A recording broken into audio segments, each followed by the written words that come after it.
నిర్వీర్యం చేసి మరెక్కడ లేదు. వీళ్ళకి ఏ అధికారాలు ఉన్నాయి కానీ మేమే అధికారులు అనేటువంటి చెలాయిస్తారు. వీళ్ళకు ఇలాంటి చట్టబద్ధమైనటువంటి గ్రామానికి వస్తాయి కానీ కులవృత్తులు చేసుకొని ప్రతిరోజు నిత్యం కష్టపడి ఈ గ్రామ కమిటీలు. అందుకే ప్రధానంగా గౌడ, రజక, యాదవ, ముదిరాజు, దేశవాళ్ళు, గంగపుత్రులు ఇట్లా చాలా కష్టపడి వాళ్ళ జీవనం కొనసాగించే వృత్తుల మీదనే ఈ గ్రామ కమిటీలో ఇవాళ మనం స్వాగతం సుస్వాగతము. మిత్రులారా, సీనా నేటువాడు సీనా నేనే ఉంటాడు. సీనాన్ని మళ్ళీ కలవచ్చు మన కార్యక్రమాన్ని. ఇప్పుడు దయచేసి నాకు సమయం ఎక్కువ లేదు కాబట్టి ఒక్కొక్కరు ఒక 2 నిమిషాలు మాత్రమే మాట్లాడాలా. అందరికీ లేదు, ఒక్కొక్కరు బాగా ఎండ ఉన్నాయి కాబట్టి సమయం పాటించాలని కోరుతున్నాను. శంకరన్న దయచేసి 2 నిమిషాలు ప్లీజ్. జై బీసీ. నేను ఆరకట్కే సంఘంతో పాటు BC SC ST minority forum రాష్ట్ర అధ్యక్షుడిగా ఉన్నా. అదేవిధంగా భారతీయ జనతా పార్టీ కమిటీల పేరిట ముఖ్యంగా కుల వృత్తుల పైన వీరి యొక్క ప్రతాపం చూపెడతా ఉన్నారు. ముఖ్యంగా గౌడన్నలు, అదేవిధంగా ఏదైతే చేపలు అమ్ముకునే వాళ్ళు, మాంసం అమ్ముకునే వాళ్ళు. ఇదే బాల్కొండ నియోజకవర్గంలోని తాళ్లరాంపూర్ గ్రామంలో ఈ యొక్క గౌడన్నలు 17 కులాలను మరి వీళ్ళు బహిష్కరించినందుకు మేము సిపి గారికి మెమోరాండం ఇచ్చినప్పుడు మరి ఎవరైనా రాజ్యాంగాన్ని అతిక్రమిస్తే వారిపైన చట్టరీత్యా చర్యలు తీసుకుంటామన్నారు. మరి ఇప్పటి వరకు ఎందుకు మీరు యాదవ్లకు కూడా ఎట్టిపిల్ల ఇయ్యాలని చెప్పేసి డిమాండ్ చేస్తా ఉన్నారు. మరి చిరు వ్యాపారస్తులు ఏదైతే వాళ్ళు చెట్లు తీసుకొని కళ్ళు అమ్ముతున్నారు, గంగపుత్రులు చేపలు అమ్ముకుంటున్నారు, ముదిరాజులు పళ్ళు అమ్ముకుంటున్నారు, ఇంకా కట్టే వాళ్ళు మాంసం అమ్ముకుంటున్నారు. వీళ్ళందరూ మేము నియంత్రించి రజకులు బట్టలు ఇస్తున్నారు. వీళ్ళందరినీ నియంత్రించి వారు చెప్పిన ధరలకి అమ్మాలా, వారు చెప్పిన పద్ధతికి నడవాలని చెప్పేసి ఒక హుకుం జారీ చేస్తారు.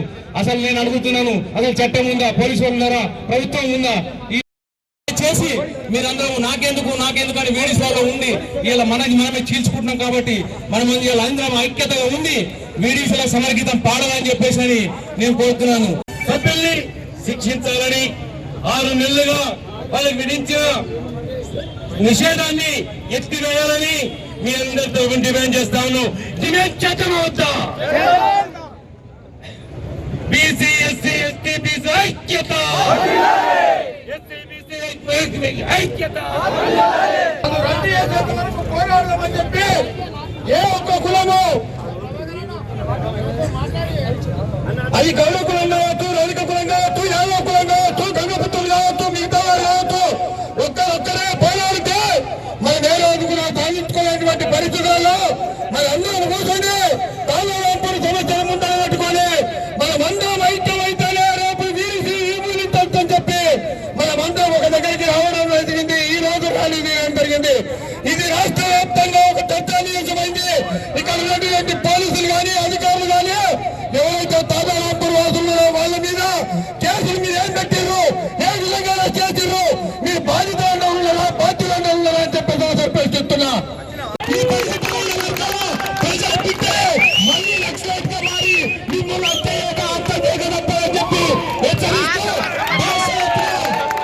రేవంత్ రెడ్డి గారు వెంటనే, తెలంగాణ ప్రభుత్వం వెంటనే దేశరత్న స్పందించి వీడిసీలను రాష్ట్ర వ్యాప్తంగా రద్దు చేయాలి. రద్దు చేయకపోతే జరిగే పరిణామాలకు పూర్తి బాధ్యత తెలంగాణ ప్రభుత్వం వహించాలని కోరుకుంటూ జై జై జై తెలంగాణ, జై బీసీ,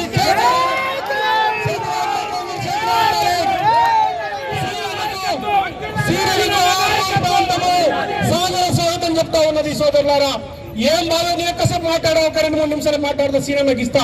ఎందుకంటే మా అవ్వలు, మా చెల్లెళ్ళు, మా అక్కలు ఇలా ఎండలో నిలబడ్డారు.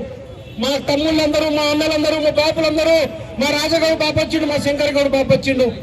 70 ఏళ్ల వయసులో ఏం బాధ వచ్చింది వాళ్ళకి, ఏం కష్టం వచ్చింది, ఏం అన్యాయం చేసిరు, ఏం పాపం చేసిండ్రు, మా ఆడబిడ్డలు ఏం పాపం చేసిరు, పంటలు పడుతున్నాయి, అభివృద్ధి చెందుతున్నాయని చెప్పేసి మాట్లాడతారు. కానీ ఆ అభివృద్ధి నీడలో బీసీ వృత్తుల మీద దాడులు ఎట్లా కొనసాగుతున్నాయో ఒక్కసారి వచ్చి చూడాలని చెప్తా ఉన్నాను. మా బాధలు ఎవరికి పట్టాయా? పెద్ద విప్లవకారులు, మేధావులు బీసీల గురించి మాట్లాడరు. తెలంగాణ ఉద్యమంలో పుస్తకాలు రాసేటువంటి బీసీ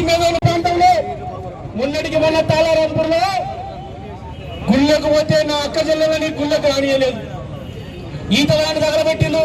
ఆ పక్కన దోంచిన గ్రామంలో గొర్రెలని 20 గొర్రెలు ఒకటి చెప్పి ముగిస్తా సోదరులారా. ఈ జంగల్ ఎవరిది? ఈ జమీన్ ఎవరిది? ఈ చెట్లు ఎవరిది? ఈ పుట్టలు ఎవరిది? చెరువులు ఎవరిది?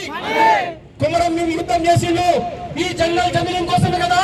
విష్ణు రామచంద్రరెడ్డిని నా తాత పట్టి కుమరంలో కొట్టాడు, చచ్చిపోయిండు. నా సాగరంలో ఈ దొరలకు వ్యతిరేకంగానే కదా ఉద్యమం చేసింది. సర్వాయి పాపాన్ని మన భువనగిరి కోటలో రాజ్యం వెళ్ళింది కదా. మరి అట్లాంటి బిడ్డలు అట్లాంటి వారసులు మనము ఈ జంగల్లో ఉన్నటువంటి ప్రతి చెట్టు మాదే వృత్తుల్ని మేము చేసి మేము కాపాడతామని చెప్పేసి ఇవాళ ఒకటే ఇక్కడి నుంచి హెచ్చరిస్తా ఉన్నాను. గ్రామాభివృద్ధి కమిటీ పేరు మీద ఇక్కడ దౌర్జన్యం ఆపకపోతే కాల్చేటప్పుడు చంపేటప్పుడు అరే గొలవని కొడుకుని తీసుకెళ్ళమంటే ఆ రోజు నాకు ఇక్కడికి వెళ్ళాను నేను. ఆ రోజు గుట్టలో ఉండే మనవాళ్ళు కాకల పుట్టకాల్లో కోడ పుట్టకాల్లో మనవాళ్ళు ఉంటే నేను వాళ్ళకి చెప్పిన ఆ రోజు వాళ్ళకి చెప్పుకొని వాళ్ళకి శిక్షించినము. ఇవాళ మరి ఎక్కడికి పోవాలో మనమంతా ఒకనాడు ఇంతకుముందు మా అమరవీరి నరసన్న చెప్పిండు 92లో ఇట్లనే ఒక దళితుని హత్య చేసి వెంకటస్వామి గారు, కుమార్ సంఘ నాయకులు కర్ణగల్ గారు, లక్ష్మయ్య గారు, సాయి గారు, భూత్పూర్ మున్సిపల్ చైర్మన్ బసవరాజ్ గౌడ్ గారు, సత్యనారాయణ గారు, వెంకటస్వామి గారు, నారాయణ గారు పాట మనం విన్నాం తెలంగాణ ఉద్యమంలో. సచ్చినా సరే కానీ ఇజ్జత్ సత్తం, ఇజ్జత్ లేకుండా సాగు బతుకు కూడా వేస్ట్ అని చెప్పి ఇవాళ ఇజ్జత్ నిలబెట్టడానికి వచ్చినటువంటి మా అన్నలకు అందరూ కూడా పేరు పేరు నమస్కారం. ఇవాళ వింటుంటేనే నిజంగా ఎంతో బాధ అనిపిస్తుంటుంది.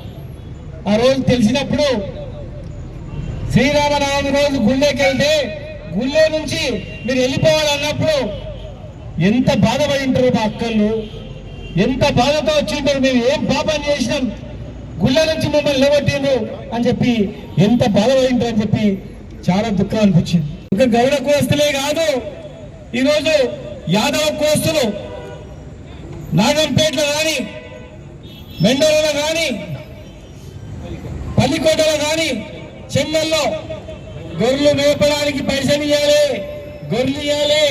మేము ఎక్కడ 20-30 గొర్రెలు కోసుకొని తిన్నారు, భయప్రాంతులకు గురి చేసిండ్రు అని వాళ్ళు చెప్పడం జరిగింది. ఇక చేపలు పట్టుకోవడానికి మా అన్నోళ్ళు చేపలు పట్టుకోవడానికి చేపలు పట్టుకొని అమ్మితే బిడ్డ ఈ చేపలు 100 రూపాయలకి ఇవ్వాలి, 200కి ఇవ్వాలి, ఉచితంగా ఇవ్వాలి, ఎవరికి చెప్పొద్దని చెప్పి బెదిరించిన సంఘటన. ఇలా మా ముద్రాజ్ సోదరులు కానీ, మా బెస్త సోదరులు కానీ ఎంత బాధలు పడ్డారు. ఇక రజకులు బట్టలు ఉతకాలంటే కూడా వాళ్ళ రేటు నిర్ణయించారు. పిప్పిలో బట్టలు ఉతకడానికి గిన్నె పైసలు తీసుకోవాలి. లేదంటే బిడ్డ మరి మేము బట్టలు ఉతుకోవడం వేస్తామని మీరు ఎంత చేయాలి, మీ బట్టలు కూడా కష్టమవుతుంది. సస్తే తలకొని పెట్టాలి బిడ్డ, నీవు వస్తే తలకొని పెట్టాలి. మా వాడు నీ పుడితే కూడా మా వాడు నీకు వైద్యం చేయాలి, మహిళలు ఇవ్వాలి. అలాంటి మా మంగళాన్ని కూడా నువ్వు 20 రూపాయలు తీసుకోవాలి గడ్డానికి. కటింగ్ అంటే బిడ్డ నువ్వు వచ్చినప్పుడు వచ్చేటోడు వాడే బిడ్డ, మర్చిపోయినావురా. నీ నాయన వచ్చినప్పుడు వాడే తలకొని పెట్టిండు, నీ తాతకు నీ ముత్తాతకు అందరు కూడా తలకొని పెట్టుకోడు వాడే కదా బిడ్డ. కనీసం వాడినే కరికరం లేదని అడుగుతా ఉన్నా. ఎక్కడ వస్తుంది చాలా వస్తుంటే గోసంగిలా కటికలు అడవులకు పోయి తీసుకొచ్చుకొని గిరాకీ అయితేనేమో 4 రూపాయలు మిగులుతాయి. ఒక సప్ప మిగిలింది అనుకో బలతో రెడీగా అయిపోయి లాభం ఉండదు. నువ్వు దానికి కూడా నువ్వు 300 కమ్మాల కిలో, హైదరాబాద్ లో 1000 రూపాయలంట, ఇలా ఊర్లలో 300 అంట. ఇది ఎక్కడ రాజ్యాంగంలో నాయన ఎవరిని వదలలేదు. ఇక అన్ని కులాలు తమ్ముడు చెప్పిండు, చాలా కులాలు. నేను అడుగుతా ఉన్నా, బాబాసాహెబ్ అంబేద్కర్ రాసిన రాజ్యాంగం అంటే మరి ఇది ఎక్కడ రాజ్యాంగం? ఇక్కడ ఈ భారతదేశంలో నడిచేది ఒకటే ఒక రాజ్యాంగం, అంబేద్కర్ గారు రాసిన రాజ్యాంగమే. ఈ దేశం మొత్తంలో కూడా ఈ బడుగు బలహీన వర్గాల వాళ్ళు బతకాలంటే ఇలా కొంత రిజర్వేషన్ ఉండాలి, కొంత వెసులుబాటు కలిగించిండు. ఇంత వెసులుబాటు కలిగించి రాజ్యాంగం రాసినా కూడా ఈ జిల్లాలో అంబేద్కర్ రాజ్యాంగం లేకుండా రాజ్యాంగం నడుస్తుందంటే ఇక్కడ మరి ప్రజాప్రతినిధులు అధికారులు ఏం చేస్తున్నట్లు అడుగుతా ఉన్నా నేను. పోలీస్ అధికారులు, కలెక్టర్ గాని, ఎస్పీ గాని ఏం చేస్తున్నారు? వాళ్ళు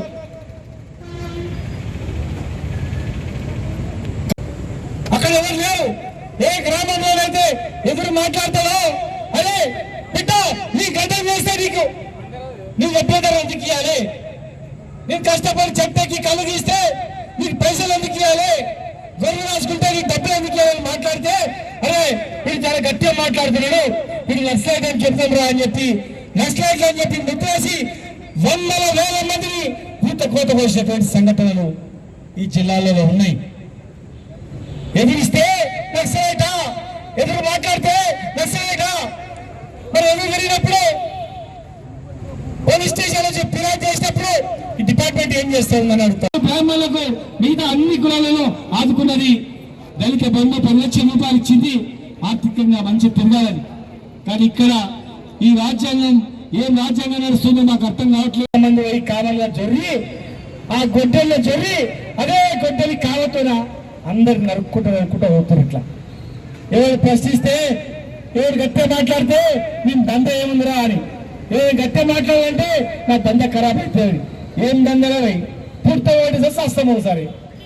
ఎవరో పర్మనెంట్ పుట్టా ఎప్పుడు నువ్వు బతలేనా?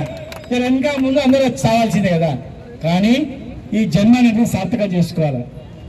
గుర్తు పెట్టుకో, పుట్టిన జన్మని సార్థకం చేసుకోవాలి.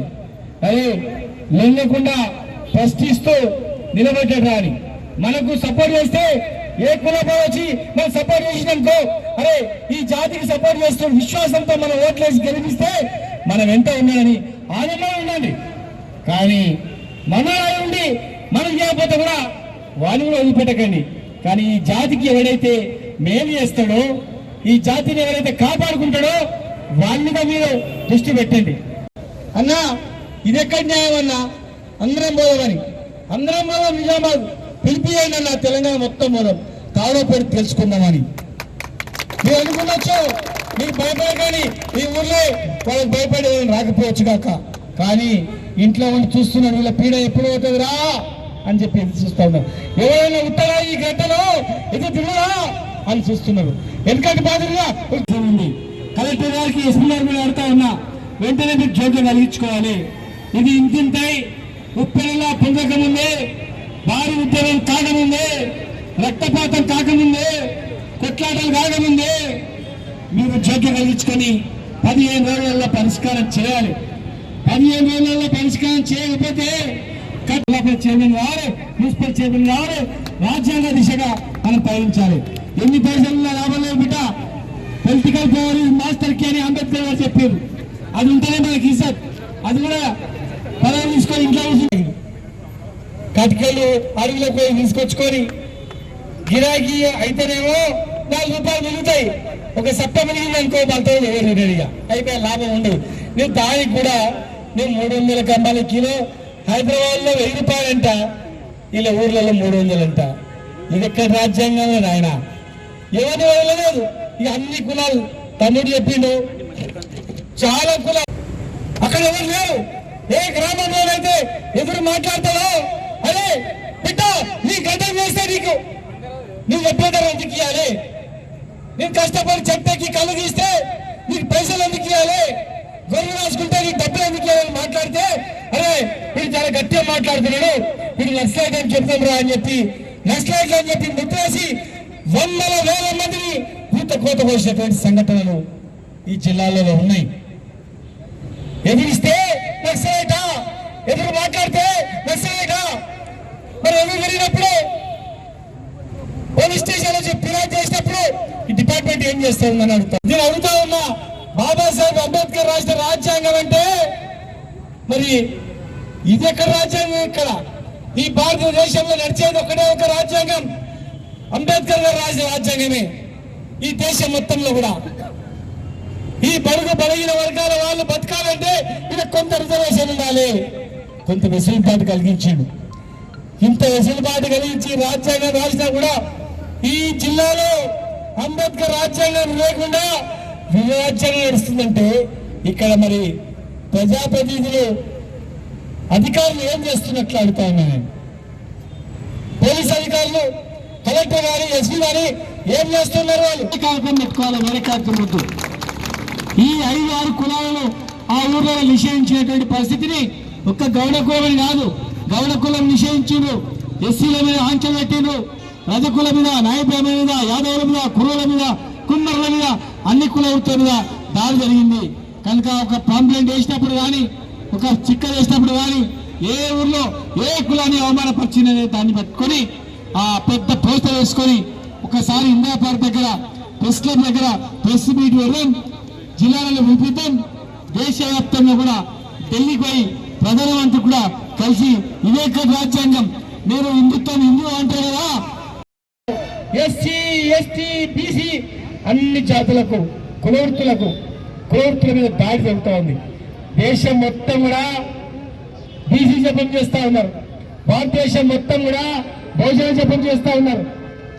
దాదాపు 100 కోట్ల జనాభా ఉన్నటువంటి ఈ భారతదేశం, 100 కోట్లు ఓన్లీ ఎస్సీ ఎస్టీ బీసీలు, 100 కోట్ల జనం ఉన్నటువంటి, 100 కోట్ల పైగా జనం ఉన్నటువంటి ఈ వర్గానికి ఈ దేశంలో, ఈ రాష్ట్రంలో కొట్లాడి వచ్చుకున్నటువంటి ఈ రాష్ట్రంలో ఈ రోజు ఇది ఎక్కడిది?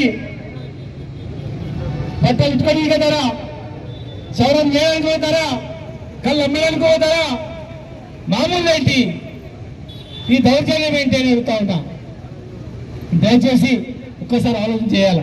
మనం ఎక్కడ పోతా ఉన్నాం? బాబాసాహెబ్ అంబేద్కర్ ఓటు హక్కు కల్పించి బహిష్కరించారు. మీ దృష్టికి వచ్చిందా లేదా? మరి మీ నాయకుల దృష్టికి వచ్చిందా లేదా? దీని మీద మీరు స్పందించాల్సిన అవసరం ఉంది. ఇతర దేశాల్లో ఒక్కరికి అవమానం జరిగితే ఊరుకోలేదు. గాంధీ మహాత్మునికి అవమానం జరిగితే ఉద్యోగం వచ్చింది. బాబాసాహెబ్ అంబేద్కర్ గారికి అవమానపరిస్తే పెద్ద ఉప్పుని వచ్చింది. మరి ఇక్కడ ఒక కుటుంబాలని నిషేధించి, అది కూడా మహిళలను, ఆడవాళ్ళను గుడిలో నుంచి ఎలగొట్టిందంటే ఇంత దౌర్భాగ్యమైన పరిస్థితి నేను అనుకుంటా. భారతదేశంలో ఇంతమంది మహిళలను శ్రీరామనవమి రోజు గుళ్ళకంచి ఎలగొట్టినటువంటి చరిత్ర, గుళ్ళకు రాకుండా బయటకు పంపించినటువంటిది ఈ దేశంలో ఎక్కడ జరగలేదు. ఈ ఒక్క తెలంగాణలో, ఈ నిజామాబాద్లో జరిగిందంటే సిగ్గుతో తల దించుకోవాల్సిన పరిస్థితి ఉంది. ఇలా